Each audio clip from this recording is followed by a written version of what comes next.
એકલવ્ય વિદ્યા સંકુલ.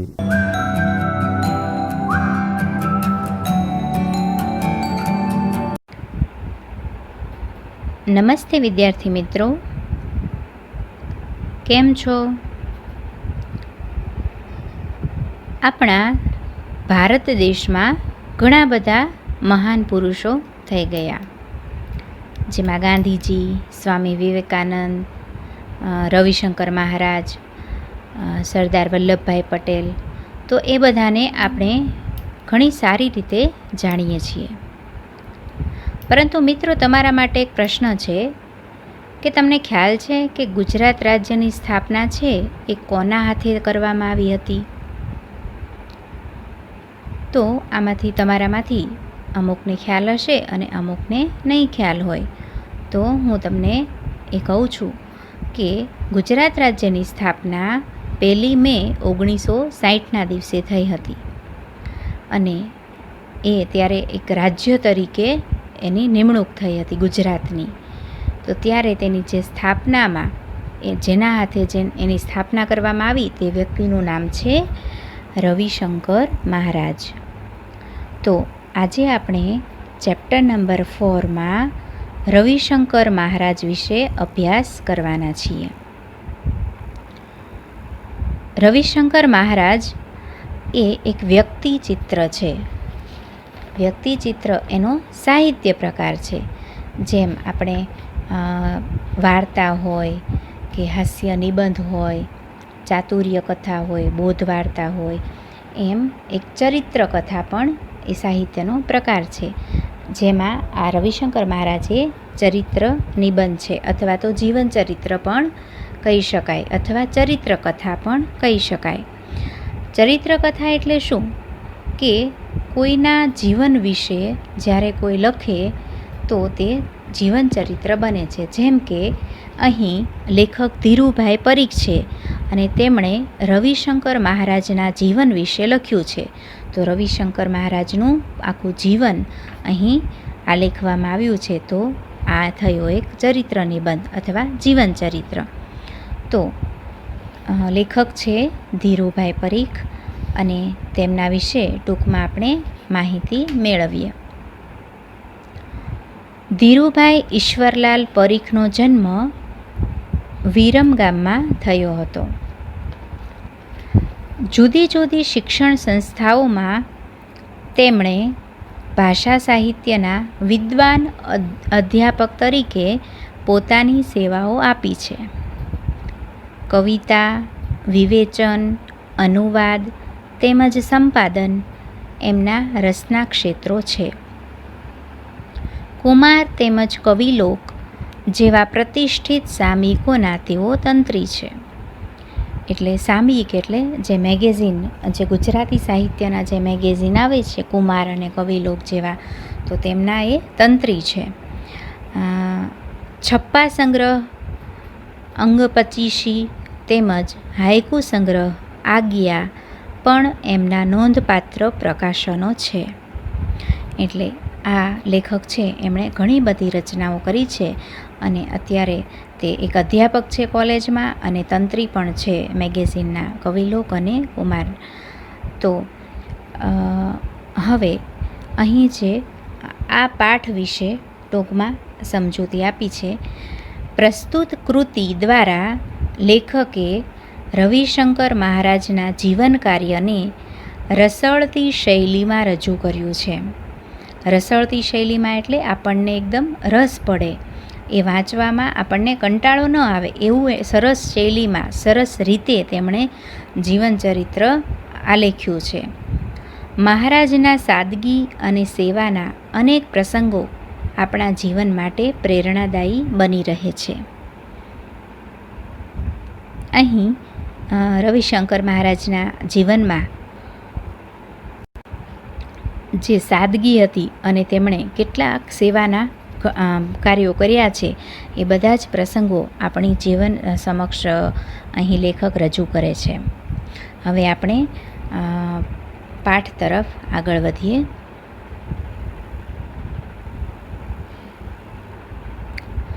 મહારાજ અને વળી સેવક.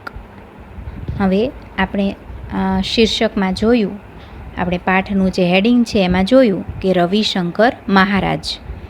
તો મહારાજ એટલે આપણા મનમાં તો એમ જ આવે, મહારાજ એટલે કોઈ રાજા હશે એમ. તો અહીં પાઠની શરૂઆત ખૂબ સરસ રીતે થાય છે. મહારાજ અને વળી સેવક, એટલે કે મહારાજ નામ છે અને એ વળી પાછા સેવક. મહારાજ એટલે તો મોટો રાજા. આપણને ખ્યાલ છે કે મહારાજ એટલે શું થાય? મોટો રાજા. મોટો રાજા તો સેવા કરાવે કે સેવા કરે? આપણને પ્રશ્ન કરે છે કે મોટો રાજા હોય એ સેવા કરાવે કે સેવા કરે? હા, પણ આ મહારાજ તો રાજ વિનાના મહારાજ. એટલે કે આ મહારાજ કેવા છે? જેની પાસે રાજ્ય નથી એવા મહારાજ છે. નવાઈ લાગે છે ને કે રાજ વિનાના તે વળી મહારાજ હોય? તમને સૌને નવાઈ લાગતી હશે કે રાજ્ય ન હોય એને વળી મહારાજ કઈ રીતે કહી શકાય? હા, આ નવાઈ પમાડે તેવી પણ ખરી વાત છે. આપણને આશ્ચર્ય થાય એવી વાત છે, પરંતુ સાચી વાત છે. લોકોના હૃદય પર જેમની સત્તા ચાલે એવા છે આ મહારાજ. એટલે જે મોટા મોટા રાજા હોય તેની સત્તા પ્રજાજનો ઉપર ચાલતી હોય છે, પરંતુ આ મહારાજ કેવા છે? તેની સત્તા તો બધા લોકોના હૃદય ઉપર ચાલે છે, એટલે કે બધાના દિલમાં વસી ગયેલા છે. આ મહારાજાને તમે નથી ઓળખતા? લો, તો હું એમનું નામ કહું. એમનું નામ રવિશંકર વ્યાસ. હવે આ મહારાજને આપણે નથી ઓળખતા, તો લેખક એમનો પરિચય કરાવતા કહે છે કે એનું નામ શું છે? રવિશંકર વ્યાસ. હજી ઓળખાણ ના પડી? રવિશંકર વ્યાસ નામ અજાણ્યું લાગે છે? અરે, એ જ એમનું ખરું નામ છે અને વ્યાસ એ જ એમની સાચી અટક છે. આ તો એમના લોકહિતના કાર્યોથી, એમની નિસ્વાર્થ પ્રવૃત્તિઓથી લોકોએ જ એમને મહારાજનું બિરુદ આપ્યું છે. તો ખરું નામ શું છે રવિશંકરનું? એની અટક તો છે વ્યાસ, પરંતુ તેમણે લોકહિતના, એટલે લોકોનું હિત થાય તેવા ઘણા બધા કાર્યો કર્યા અને નિસ્વાર્થ પ્રવૃત્તિ કરી, એટલે કોઈ પણ જાતનો સ્વાર્થ રાખ્યા વગર લોકોની સેવા કરી, અને એટલા માટે જ આ બધા લોકોએ તેમને મહારાજનું બિરુદ આપ્યું છે. રવિશંકર મહારાજને આપણને MCQમાં પૂછાય કે મહારાજનું બિરુદ કોણે આપ્યું છે? તો આપણે કહી શકીએ કે લોકોએ. આમ એ મહારાજ તરીકે પ્રસિદ્ધ થયા. આ મહારાજ એટલે જ ગુજરાતના મૂક સેવક રવિશંકર મહારાજ. હવે ગુજરાતના મૂક સેવક તરીકે તે પ્રખ્યાત છે કે મૂંગા સેવા કરે તેને મૂક સેવક કહે. આપણે તો આપણે ઘણી વખત જોતા હોઈએ કે કોઈ સેવાનું કાર્ય કરતા હોય તો પહેલાં તો કોઈ દાન આપતા હોય કે કોઈની સેવા કરતા હોય તો એની સાથે સેલ્ફી લે, એટલે દેખાડો કરે. પણ રવિશંકર મહારાજ એમાંના વ્યક્તિ નથી, એ મૂક સેવક છે, એટલે મૂંગા રહીને સેવા કરનાર. એટલા માટે કીધું છે કે આ મહારાજ એટલે ગુજરાતના મૂક સેવક રવિશંકર મહારાજ. લોકો એમને રવિશંકર દાદા પણ કહેતા. લોકો તેમને દાદા પણ કહેતા. રવિશંકર મહારાજનો જન્મ સંવત 1940ના મહા મહિનાની વદ 14ના દિવસે, એટલે કે મહાશિવરાત્રિના રોજ થયો હતો. આપણે શિવરાત્રિ છે એ દર વખતે મહા મહિનાની જે પાછળની 14 આવે, એટલે કે વદ, જે શરૂઆતના 15 દિવસ હોય ગુજરાતી મહિનાના એને સુદ કહેવાય, અને જે પાછળના 15 દિવસ હોય તેને વદ કહેવાય. તો ગુજરાતી મહિનામાં આપણે કેમ અંગ્રેજી મહિનામાં 1લી તારીખ 2જી તારીખ એમ 30 સુધી હોય, એવી રીતે ગુજરાતી મહિનામાં જે મહા મહિનો હોય તો 15 દિવસના 2 પખવાડિયા હોય. 15 દિવસ એટલે પખવાડિયું. તો પહેલાં 15 દિવસ એકમ, બીજ, ત્રીજ, ચોથ, પાંચમ, છઠ એ રીતે પૂનમ આવે, અને પછી 14 પછી પૂનમ, અને પછી બીજું પખવાડિયું વદનું ચાલુ થાય. પહેલું સુદનું હોય એટલે અજવાળિયું હોય, એમાં ચાંદો છે એ વધતી કળાએ હોય, અને પછી જે પખવાડિયું છે વદ એટલે ઉતરતી કળાએ ચંદ્ર હોય, તેમાં એકમ, બીજ, ત્રીજ, ચોથ એટલે અંધારિયું કહેવાય એને. તો એ અંધારિયાની એટલે કે વદની ચૌદશ છે મહા મહિનાની, એ દિવસે એટલે કે મહાશિવરાત્રિના દિવસે રવિશંકર મહારાજનો જન્મ થયો હતો.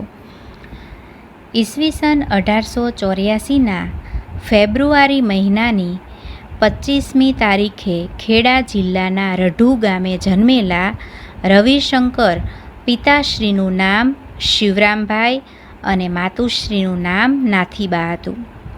તો ગુજરાતી મહિનામાં ચૌદશ અને મહાશિવરાત્રિ, પરંતુ અંગ્રેજી મહિના પ્રમાણે ઈસવીસન 1884માં જન્મ્યા હતા અને ફેબ્રુઆરી એટલે કે બીજા મહિનાની 25 તારીખે 25 ફેબ્રુઆરીના દિવસે ખેડા જિલ્લાના રઢુ નામનું ગામ છે ત્યાં જન્મ્યા હતા. તેમના પિતાનું નામ શું હતું? પિતાનું નામ શિવરામભાઈ અને માતાનું નામ નાથીબા.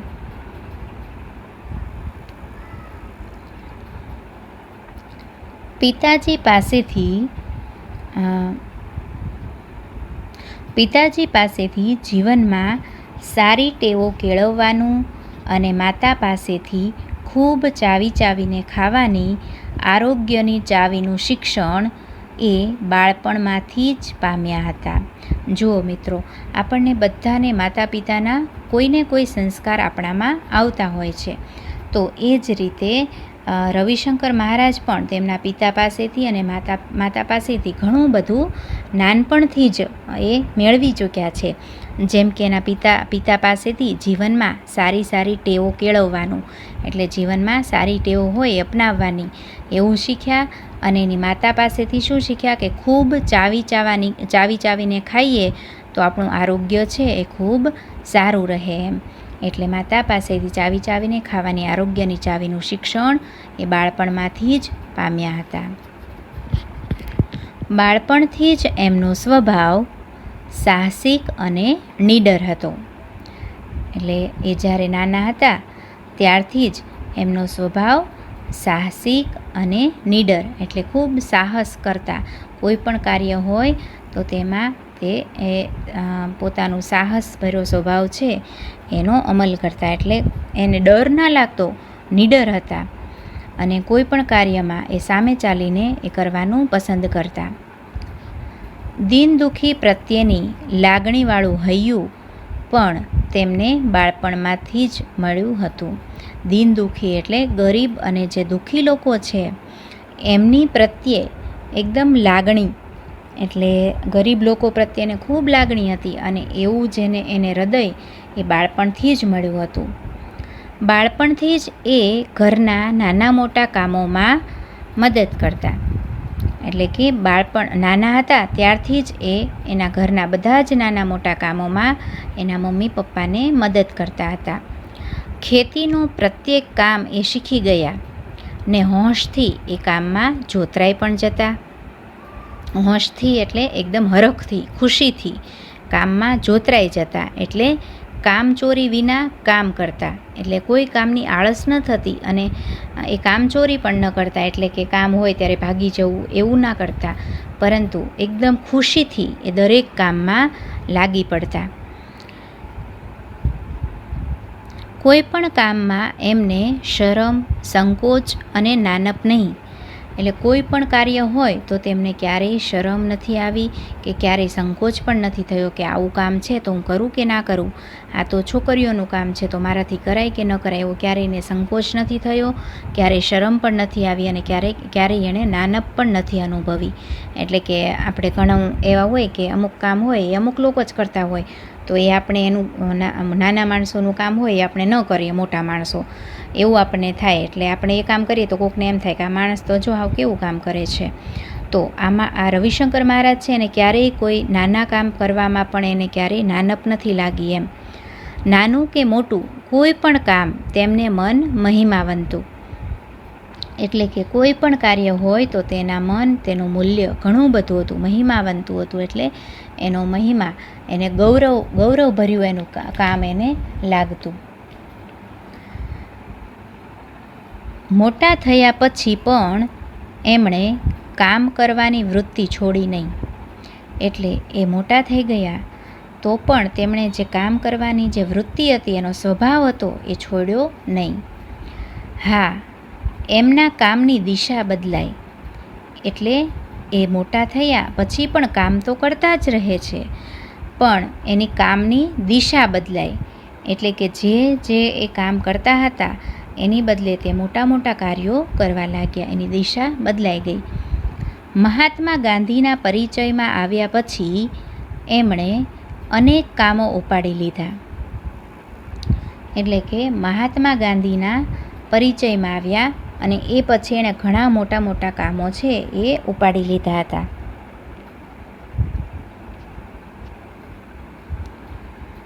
એ જે કામ ઉપાડે તેમાં દિલ દઈને જોડાઈ જાય. એટલે જે પણ કામ તે ઉપાડે, એટલે કે જે કાર્ય કરવાનું શરૂ કરે તેમાંથી એકદમ પોતાનું દિલ રેડી દે, એટલે એકદમ મન દઈને કામ કરે, આળસ કરીને નહીં, પરંતુ ખરા દિલથી એ કામ કરે. મહાત્મા ગાંધીએ તો કહેલું પણ ખરું, બસ મહારાજની આ જ ખૂબી છે, તેમને જે કામ સોંપો તેમાં એ પોતાનો આત્મા રેડી દે છે અને તેથી જ એમનું કામ ઝળકે છે અને તેથી વધુ સારી અસર પડે છે. એટલે ગાંધીજીએ આ રવિશંકર મહારાજ વિશે આવી વાત કરી છે કે એને કોઈ પણ કાર્ય તમે સોંપો તો એકદમ પોતાનો આત્મા રેડીને કામ કરે છે, એટલે એકદમ દિલ દઈને કામ કરે છે, જરા પણ આળસ કર્યા વગર, એકદમ ખંતથી. એટલે એ કામ એને કરવાનું જ છે અને ખૂબ સારી રીતે કરવું છે, તો એ રીતે કામ કરે છે અને તેથી જ એનું કામ ઝળકે છે. ઝળકે એટલે ઝળહળી ઉઠે છે. એટલે એ જે કામ કર્યું હોય તો લોકો કહી જાય કે ના, કાર્ય તો રવિશંકર મહારાજનું છે, એના જેવું કાર્ય કોઈ ના કરી શકે. તો એવું એનું કામ છે જે બધાની સુધી એમ કે પહોંચી જાય છે, એમ સરસ રીતે કાર્ય કરેલું દેખાય છે અને તેથી જ વધારે સારી અસર પડે છે. ગાંધીજી સાથેના પરિચય પછી એમણે ભારતની આઝાદીની લડતમાં ઝંપલાવ્યું.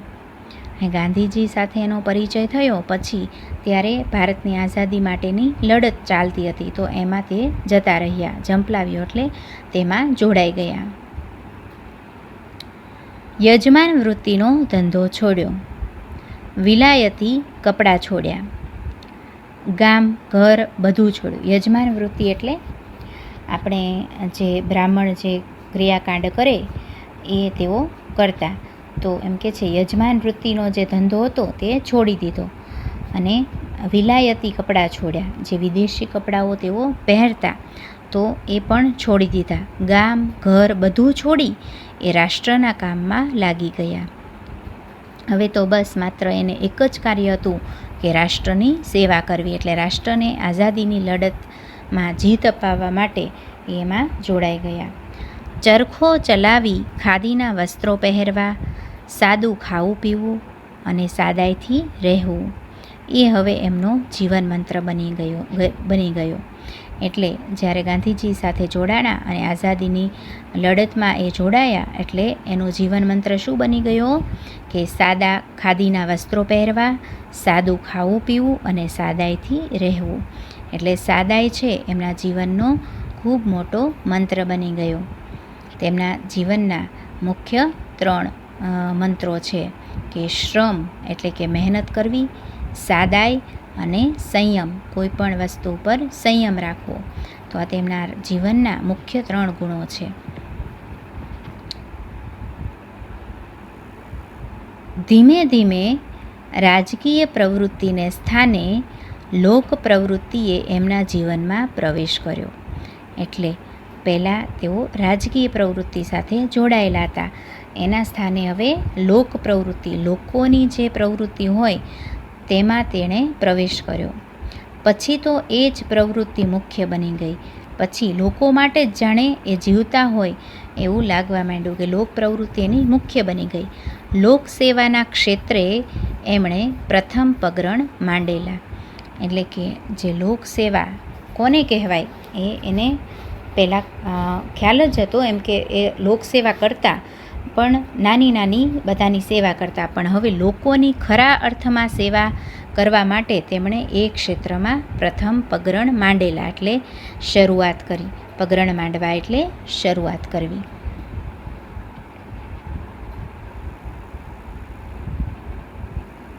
ઈસવીસન 1911માં વડોદરામાં તેઓ શ્રી ફતેહસિંહ રાવ અનાથાશ્રમમાં 2-3 છોકરાઓને દાખલ કરાવવા ગયા હતા.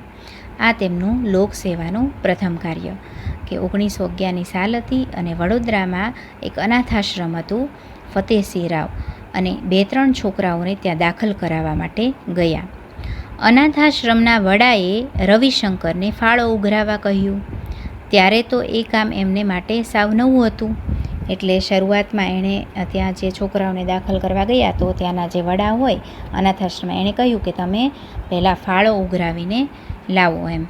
તો એમના માટે એ કામ સાવ નવું હતું, એમણે ક્યારેય એ કામ નહોતું કર્યું, પણ એમણે આ કામ માથે ઉપાડી લીધું. એટલે કે એમણે પછી આ નવું કામ હતું એ એમણે એની માથે ઉપાડી લીધું, એટલે એની જવાબદારી લીધી એમ. માથે ઉપાડી લેવું એટલે જવાબદારી લેવી. ઘેર ઘેર ફરીને એમણે એ આશ્રમ માટે ઠીક રકમ એકઠી કરી. એટલે એ પછી તો ફાળો ઉઘરાવવાનું કહ્યું જે અનાથાશ્રમના વડાએ, તો બધાના ઘરે ઘરે જઈ અને આશ્રમ માટે ઘણી બધી રકમ ઠીક રકમ એકઠી કરી. એટલે ઘણી રકમ એકઠી કરી, ભેગી કરી. ત્યાર પછી ધીમે ધીમે એમણે આવા જ કામોમાં પોતાની જાતને જોતરવા માંડી. એટલે પછી ધીમે ધીમે કરતાં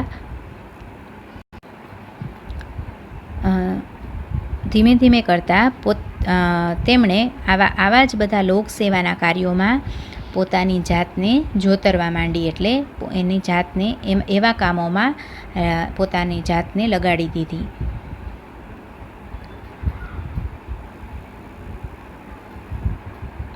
એકવાર પેટલાદથી થોડે દૂર આવેલા જોગણ ગામમાં એમને જવાનું થયું.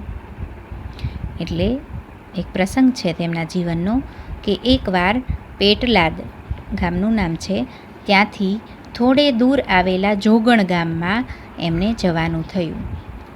એમણે જોયું તો ત્યાં નરી ગંદકી જ ગંદકી. એ ગામમાં શું હતું?